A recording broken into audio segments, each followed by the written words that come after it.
Razutis.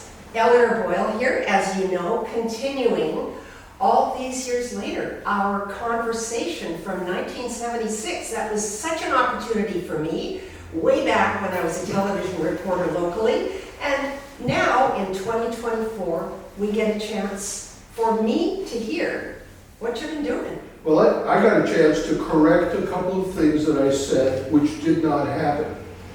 During our 76 interview, I predicted that in 1990 we would have advertising on Granville Street projecting into the sidewalks, and I remember distinctly saying that there would be a bylaw passed to restrict the holographic space which would be occupying the sidewalks.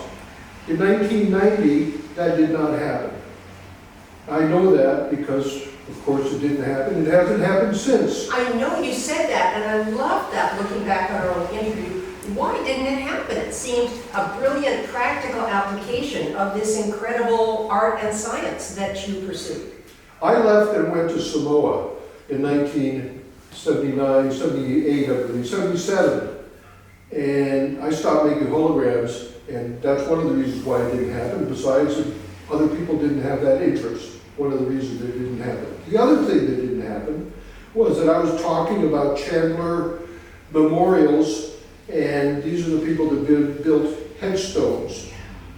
And I said that the faces would be projecting out of these headstones. Remember that one? I certainly do, and we were all a little freaked out at the idea, but also intrigued. I thought it was a great idea. Did it happen? No. There hasn't been any graveyard installation, no memorials with holographic portraits projecting out from memorial headstones ever since that time. Why didn't that happen? Well, I can't answer that either because I wasn't involved, and frankly, those were two predictions that did not happen. Well, you deal in alchemy, which is this fascinating mix of the physical and the psychological or the mind. Do you think it could have been a physical reason? Maybe technically it's too difficult to create those gravestones on a mass level, or No, is it psychological that. that people were a little uncertain about seeing their loved ones popping out of the headstones? I can't comment about the psychology of that, but I can comment on the culture. But I can say that culturally, holography did not grab the culture at large to become a mass entertainment medium, for example, projections into Granville Street.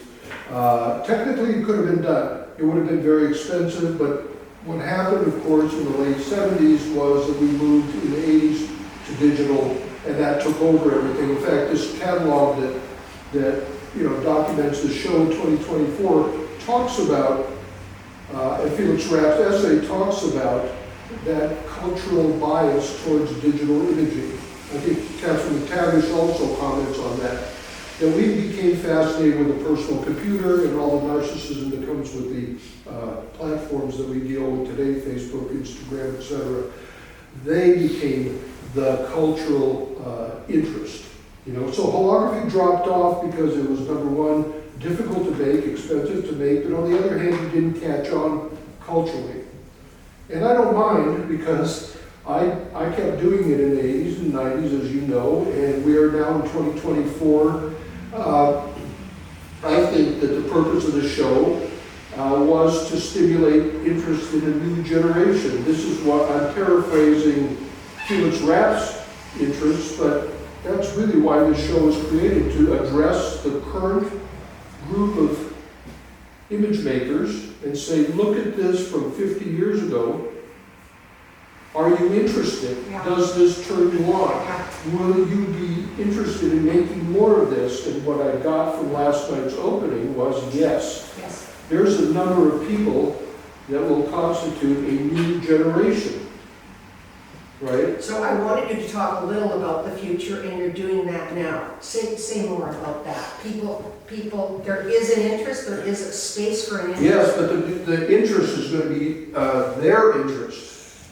We will not be dictating what that future is going to be. They will dictate what it is because every new generation image maker determines the terms under which they will create the future. And I find that really interesting because I was 30 years old when I was sitting in front of the holograms at the studio that you recorded, and Felix Rapp, the curator of this exhibition, is 30 years old. And there's one of the writers who's 23 years old who will be making and interested in making holograms. So what are they going to do with it? Well, they can decide what to do with it. If you ask me what I would be doing for future holography, I would throw out a phrase called quantum holography. And everybody would say, what the hell is that? Well, you can look it up. I mean, we live in a world today that you can look up any phrase. You can go on the internet right now and look up quantum holography. What is it? And they'll tell you, technically, that this is now the product of quantum physics, okay? The quantum physics is developed to the point of quantum computing, and quantum holography is not just a theory, but a practical, possible application. So when you look at this hologram, for example, which is called, this was at the studio at the same time you were there, on the opposite wall, this is called Newtonian Galactic Assembly Line. And it's called Newtonian because Newton and the theory of gravity, he's the guy that came up with the theory of gravity, right, for us. Okay, and the theory of gravity, according to Newton, is based on a mechanistic world view of the universe. Everything was like a gear, everything was like a clockwork, it had purpose, it had structure, it was cause and effect, forces worked on each other, and gravity was one of the most minor forces, but it turns out to be a very major force for cosmology because planets are formed by gravitational attraction. Which makes me think of the title of this exhibit, which I'd like you to address. Well, gravity wins. Gravity wins by creating a visible universe. But entropy, which is the disintegration of order into chaos, rules because that is what is called the second law of thermodynamics, and everything falls apart, including us. We will not live forever because entropy rules. There is no eternal order. It actually goes to disorder, from order to disorder, from mass to chaos. I've always been fascinated by entropy, and the way I see it is everything moves toward disorder in all systems unless we intentionally inject energy. Excellent, and that is what we as humans keep doing. We keep fighting against entropy, but entropy wins in the end because it's part of the universal process, right? And the reason I bring that into this discussion is that after Newton came another great physicist, Albert Einstein. Einstein's version of gravity is space-time warps. His was not Newton's version where attraction and collapse happens, but the way space-time is affected by mass. Gravity is really visible most dramatically in large mass objects. Not little shitty things, right? But masses, big masses, stars. And guess what? The discovery of a black hole, that's a supermass that has such massive gravity that light can't escape. It sucks everything in. So that's a new physics that came up way after Newton. And after Einstein even, which brings me to the quantum business, about quantum holography. Quantum physics came upon the scene roughly after the theory of relativity was created by Einstein in the early 1900s. And it challenged it. It said indeterminacy, probability, chance, all this other stuff. But even weirder was the idea that in quantum reality, you have something called a coupling that happens in space-time. I'm trying to think of the word. It just keeps eluding me all the time. It's called quantum. What is it, guys? It'll come to you if we go laterally for a minute, may I? Yeah, but I want to talk about the holography of that. Entanglement. Quantum entanglement. All right. Gary Cullen from the presence here. because and what quantum entanglement means is that you create a particle with a twin. Yeah. You can create it in a lab. You can create it now. The physics people can create these entangled photons or entangled particles by subjecting the laboratory condition to really a very cold temperature with a specific metallic substance being used, where a photon is created and its twin, entangled twin, is created, and then they shoot them off in different directions.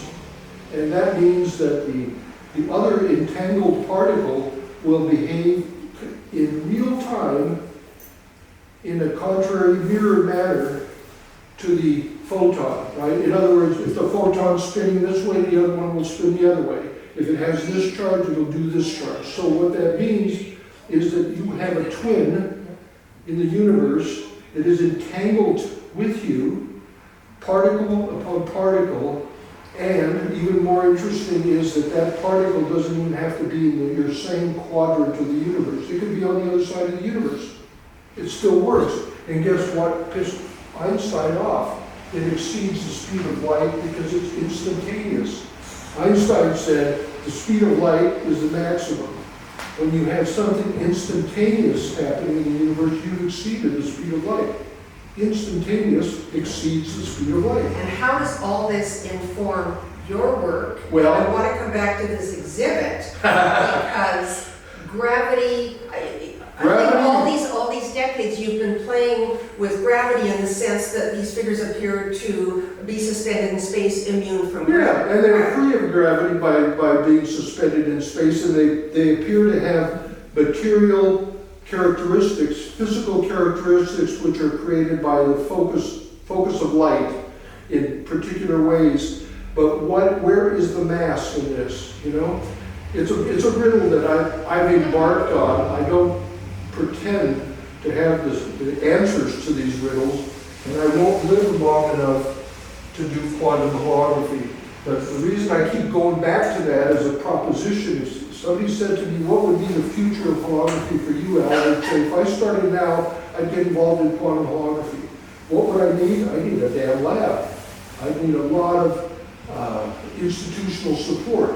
And what would be interesting is that quantum holography would be the creation of two holographic realities, one of which is visible and present, and the other one which is invisible but present. Because you can't see the antiparticle. You can't see the other part of this entangled pair. In other words, it could be around this wall here, let's say if we were in this particular model, and you could make a hologram of this, but at the same time you could be making a hologram of that. Because holography is a lot more than simply a laboratory experiment. And a laboratory experiment relying on physics of this kind and that kind, and lasers of that kind.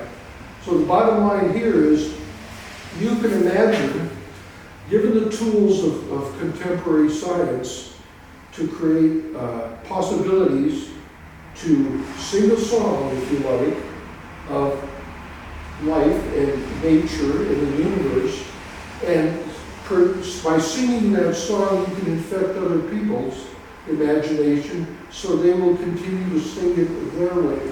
Their way. And that's what I love about it. And can I just say, we are almost 50 years older than when we last met. And Yeah. I love the idea, as you do, of giving younger folks what we've done, but not being prescriptive, recognizing that they will do things their way and maybe better than how we did it. And we admit that we will never finish our song, right? We won't. Our bodies will disintegrate, our